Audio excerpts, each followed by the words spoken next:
Hey, hey! This is Ayuma Michelle, and welcome to Let's with Ayuma. This is an online safe space that I started to empower millennials just like me to thrive with purpose. Today, we'll be covering how to create your own dream tribe. Yes, for you to actually succeed in your dreams, no one can ever just succeed by themselves. I have no idea about these guys who keep saying that I am a self-made this or self-made that. I don't think that's actually true, because as human beings, we have been created to depend on each other. We are such communal beings. Even unlike many other animals, just look at the animal kingdom. Human beings are the ones who actually need help when it comes to giving birth, unlike other animals, right? So, this is just to encourage you and to allow you to know that for your dreams to come alive, you do need a tribe. You do need people walking with you, supporting you, and just helping you thrive in various capacities, right? And you doing the same for them. Because guess what? We actually do need help, right? And so, I'd like to share with you a story to just put it into context. There's a story in the Bible that talks about a man a man whose daughter was dying, and this man was a synagogue leader. And then he approached Jesus because he knew that Jesus was able to heal. So he approached Jesus. He was called Jairus. He approached Jesus and told him that my daughter is dying. Please come quick and heal her. At that time, he believed that Jesus could heal the daughter. And even the people who are with him, at his home area, who are waiting and who knew of this thing that was happening, they knew that Jesus had the capacity to heal. That's a very important word. But then upon arrival, Jesus had delayed a bit because he had he had performed another miracle on a woman who'd been bleeding for so many years. And because of her faith, Jesus told her, your faith has healed you. So by the time Jesus performed that miracle and then he reached Jairus's home, this synagogue leader, there was so much commotion all around. And Jesus was told that, hey, the girl is dead. There's no need for you anymore. But little did these people know that Jesus was not just there. He did not just have the capacity which they were limited to.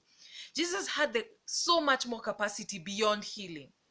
And so when Jesus told them, why is there so much commotion here? Why is there so much commotion?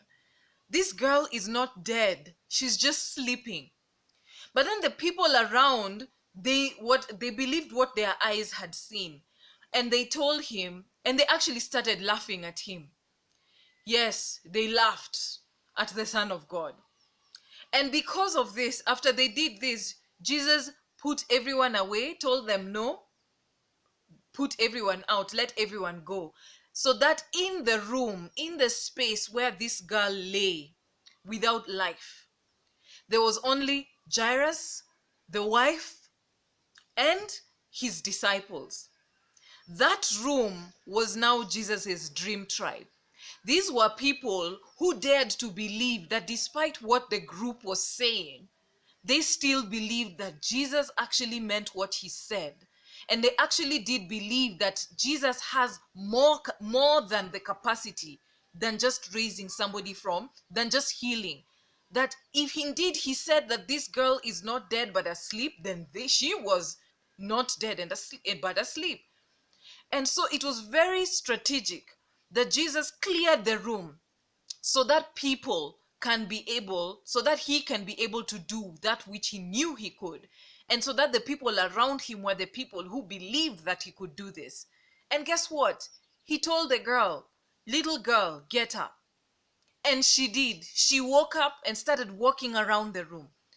And as soon as she started doing that, he gave strict instructions to the people who were in that room to not tell about what happened.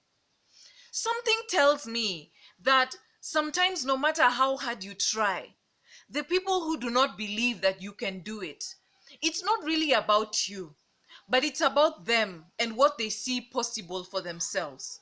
And so it is very dangerous to surround yourself with people who project their capacities onto you, who project their limitations onto you, who in fact go to a level of mocking you when you say something is possible for you when they believe it is not possible for them. Friends, this is why it is important to create a tribe, a dream tribe of your own.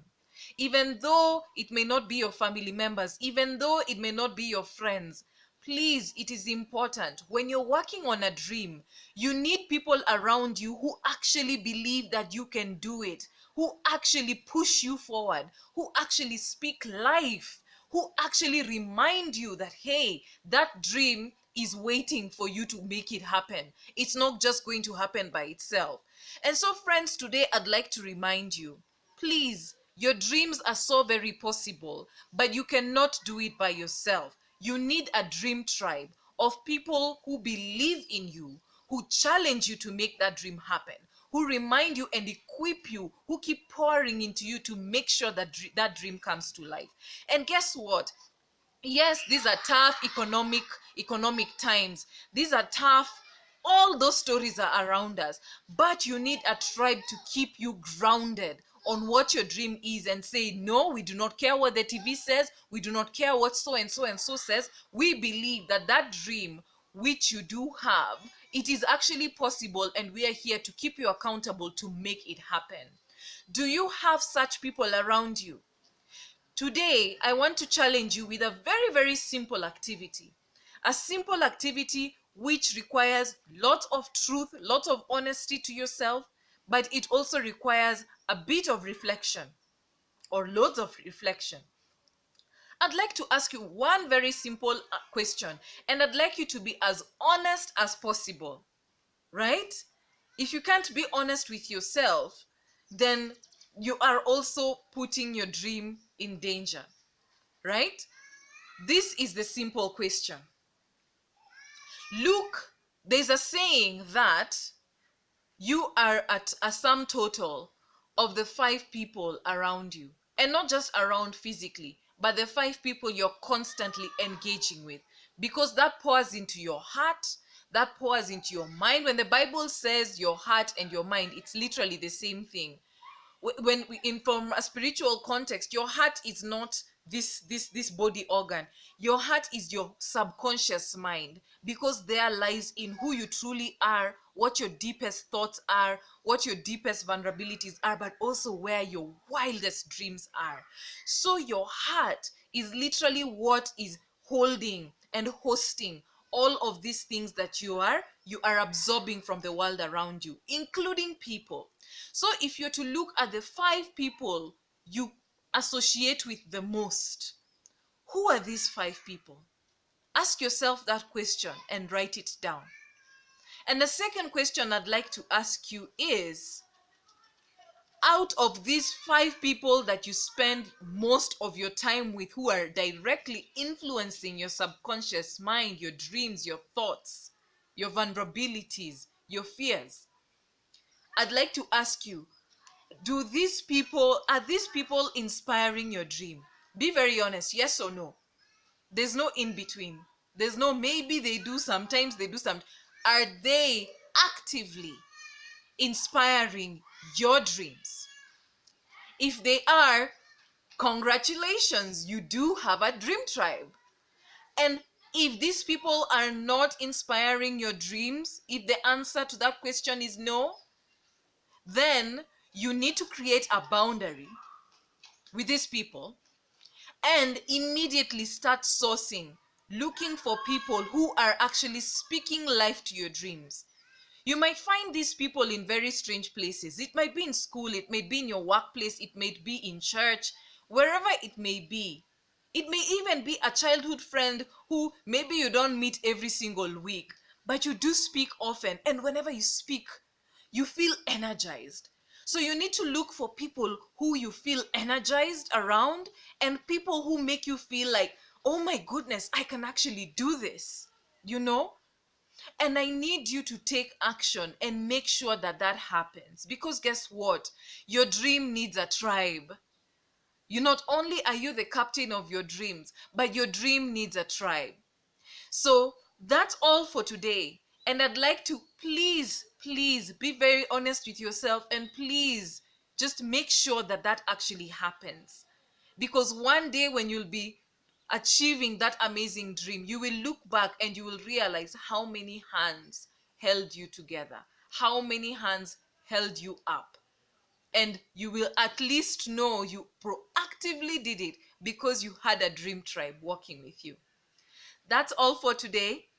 This is Let's with Ayuma, where I'm empowering millennials just like me to thrive with purpose. Remember to like, comment, and subscribe, and I'll see you in the next video.